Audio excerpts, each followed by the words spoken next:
What's up, guys? I got bored. That happens. When I get bored, I buy stuff. And this had been on my list for a little while. And this is the Beretta M9A4. A lot of y'all have probably seen this gun. It's not new. Beretta has some new stuff coming out, like that new 80 Cheetah or whatever it's called. This only has a decocker only. It does not have the safety. I do want to say, first thing I noticed, these are very, very, very aggressive grips. Even the part that is not stippled is aggressive. I mean, you can see, it's aggressive. It is optics ready. I don't have an optic on it. Don't know if I will put one on it because it hangs way over. Because you can see how narrow the top of this slide is. I think it actually has a little piece that kind of hangs down a little bit to help with that, but it hangs way, way over. So I haven't decided if I'm gonna put an optic on this or not, but I usually put optics on everything, so more than likely I probably will. But one thing I noticed about this gun that made me be like, I'm taking it home. Yep, that's it. That's my Huckleberry. That is staccato smooth. No lie. That slide, I could not believe how smooth the slide is on the M9A4. I seen one of these in Florida, in Orlando, at Shooting World or something like that. But it was out there, and you could tell it'd been handled a lot, because if you've ever been to Shooting World, they just have like a ton of pistols that are just out in the middle, and you can just go pick them up and mess with them. I'm sure they've got them disabled somehow, and they've got cables through them, so you can't steal them. But when I picked it up, I was like, I know this thing's been messed with a lot. There's no way a new one is actually that smooth. I was wrong. A new one is that smooth. It does have a threaded barrel. I do believe the gun is empty. Yeah, it does have a O-ring on the front. I think it came with that. I don't think I put that one on there. I put O-rings on mine so they don't come off, but I think this one came with it. Now, I did own a 92 years ago. I think it was an FS. The grip angle is a little different on them, and it's a little wider on those, and somehow, or at least it feels it, and somehow they have, I think, put more rounds in these. This is an 18 rounder, and I was thinking for some odd reason that my other one was a 15 rounder. I could be wrong. It's been a long time since I owned that pistol. But I was thinking it was a 15 rounder. But I call this the Scar of pistols, because there's 17,000 different colors of FDE on it. There's like a bronze here, there's like a FDE here, then this is kind of like a tan. So to me, this is kind of like the Ugg boot of the pistol world. It does have 3-dot night sights. You can get to your slide stop lever right here if you want to do so. And there is a takedown lever right here, but you have to push this side to take it down. But I've not even had this pistol down yet. One improvement on this pistol that I like over my 92 FS is they incorporated a Picatinny rail on it. I put lights on everything. Bad stuff happens at night. Happens in the day too, but most of the time, if you're going to have some kind of crazy encounter, it's probably going to be in the dark. So I put lights on everything. So this may or may not get a light. I don't know. But more than likely it will. Everything else on the gun looks a lot like the 92 FS that I used to have. You know, you have your open top slide here. My 92 actually had a safety instead of a decocker, but it had basically the same hammer. Your controls are basically in the same place. So I'm pretty familiar with this gun, but I'm also pretty excited to put some rounds through it to see how this grip angle is.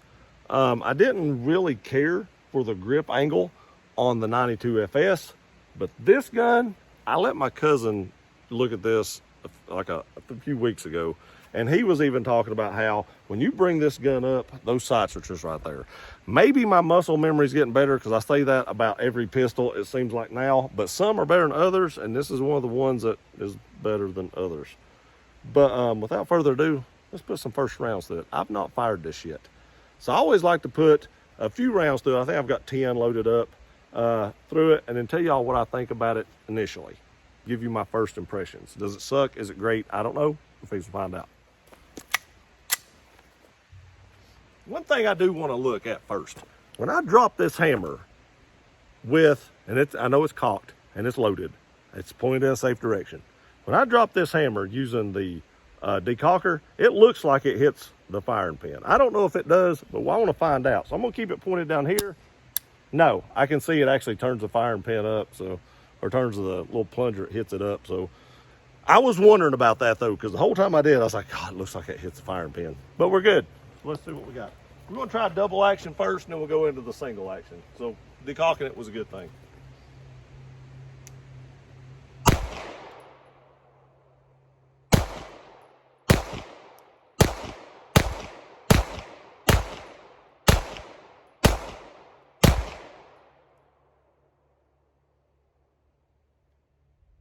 Okay, I like it. The first initial double action pull, so let's go ahead and drop the magazine out of this. The first initial double action is very long, as you would expect. But then when this thing reset, look how short this is. It's right there. And that's kind of where it stopped. And it kind of took me on surprise, because I thought the trigger had not fully reset. And I was like, and you may have seen that in the picture, I kind of looked down because I was like, did it reset? But it did. Another thing I want to point out is this has a little bit heavier trigger pull than I thought it would. I thought about sending it to Langdon Tactical until I seen how much their trigger was, how much their trigger kit was, and for them to install it. And it was like half the price of this pistol. And I thought, well, I think I measured this at like 6 pounds or 6.5 pounds on single action, which is high. To me, that's high. A single action should be somewhere around 4. But it's not worth $500 and some dollars or whatever it was to have it pulled down to 4 or 3.5 or whatever they do. So we're going to deal with the 6.5. But shooting it, I didn't notice it. You know, you're focusing on the target and shooting. So I did not notice that. But when I actually dry fire it, so let's just go ahead and do what we do. Long trigger pull, and then it breaks. There's your reset. There's as far as it comes out. That's what threw me off, because I was like, wow, that's crazy. But then you have this small take up on single action right here. You hit your wall. It's about 6.5 pounds. Now that will probably wear in the more I shoot the pistol.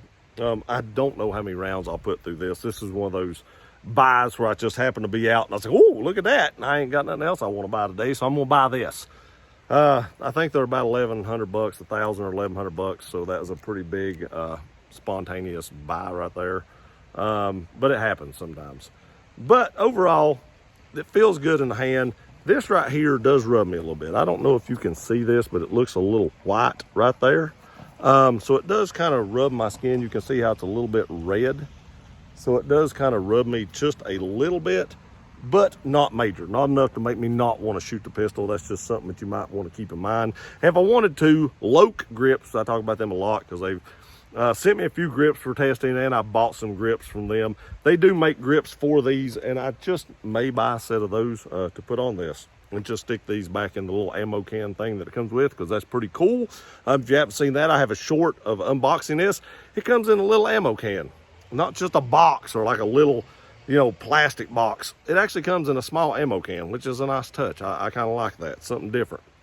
But again, that 6.5 pound trigger pull was really surprising, but not as surprising as that first initial reset after the double action. Let's put some more rounds through it.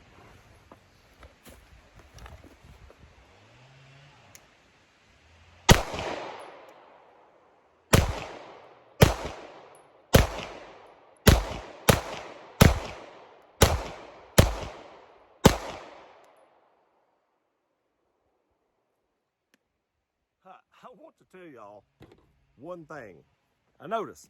One thing I noticed is my grip is high. So let me drop the magazine out. Magazine release is in a nice spot. I can actually reach it, and it's actually extended, so you can actually reach that pretty well. So when I grip this gun, my hand is way up here, and my thumb is really near this barrel. I try to get a forward grip, but even then sometimes I still get a little high on that slide. And that barrel got a little warm there at the end. Even though I've only put like 20, 25 rounds through it, it got a little warm. Not enough to like burn me, but enough that I noticed that on the last round when it locked open, I guess I was kind of like right up in here, and it was a little bit warm. So that was just something that I noticed. And there again, not a big deal. And I know somebody's gonna call me out in the comment section. I just like to tell y'all things I notice about guns as I'm going through them. These are first impression videos, and it's just something I noticed. Now here's something else I noticed. The guide rod is plastic, just like a Glock's guide rod. I am pretty sure that my 92 FS guide rod was not plastic, but the M9A4, it is. I've not taken this gun apart yet. Let's see if we can figure out how to do that. I think you lock the slide back. You push this button in, you pull this down, I think, if I remember correctly. Let's see if I can do it like this. Okay, we drop this, and then it comes right off. And then there is your plastic guide rod right there. You can see the inside of it, how it works. It has like your locking, it's like a little locking block or something right here on these. I remember that from my other one. Now that I'm seeing the inside of this. And when you take the barrel out, it comes out just like normal. The spring comes out, and then your barrel kind of pulls forward a little bit and just slides through. One good thing is the thread protector is, even with the barrel, so you don't have to take that off to get out. But this, you actually pull this back, and you can actually take this little piece out. Now, I don't remember exactly how to do it, but it will come out, because I actually have had this out of my other 92, and I call it a locking block. I don't really know exactly what you might refer to it as, but that can come out. I can't get it out right now, but on my 92 FS, I could actually take that out. And then your reassembly, it's just the opposite right here. Just drop it back down in there. Take your spring, make sure it's seated down like that. Slide it back onto the gun, lock it back, push this up, drop the slide, test for function, and that's it. Pretty easy to do, pretty easy to clean. Let's put a few more rounds through it, and I'll tell you my final thoughts. Again, this was just kind of a spontaneous buy. Probably not something I'm going to shoot a ton of, so I'm probably not going to really check the reliability a lot on this, because like I said, it's just something I kind of always wanted to add to the collection, and now it's in it. One thing I do want to tell you guys is these magazines aren't as easy to load as some of the other magazines I've had. It reminds me a lot of like Smith & Wesson M&P magazines. So if you ever owned an M&P, a lot of people talk about how those are a little more difficult because the round's a little more fidgety to get in. It's not hard. You just have to be more precise with how you get in, I guess is the way I want to word it. But I did notice that, so I kind of wanted to let y'all know that as well.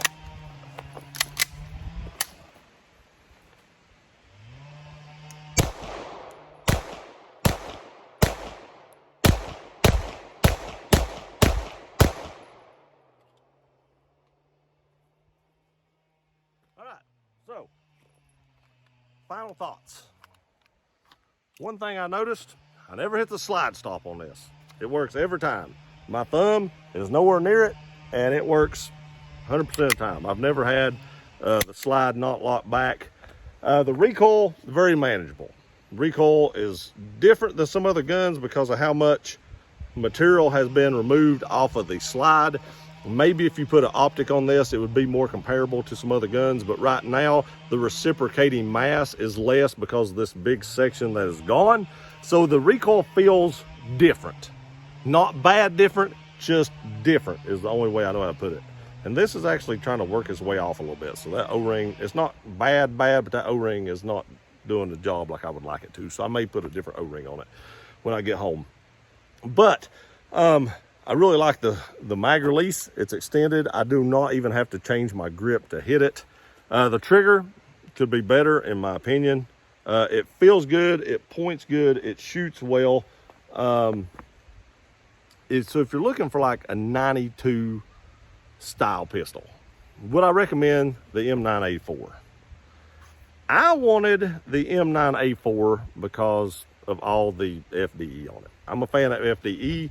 I like the way the FDE here works. It is a little loose, but that'll help in reliability. It's not real loose in the back, but in the front, it has a little bit of play, which isn't a bad thing. I just wanted to point that out because I just noticed it. But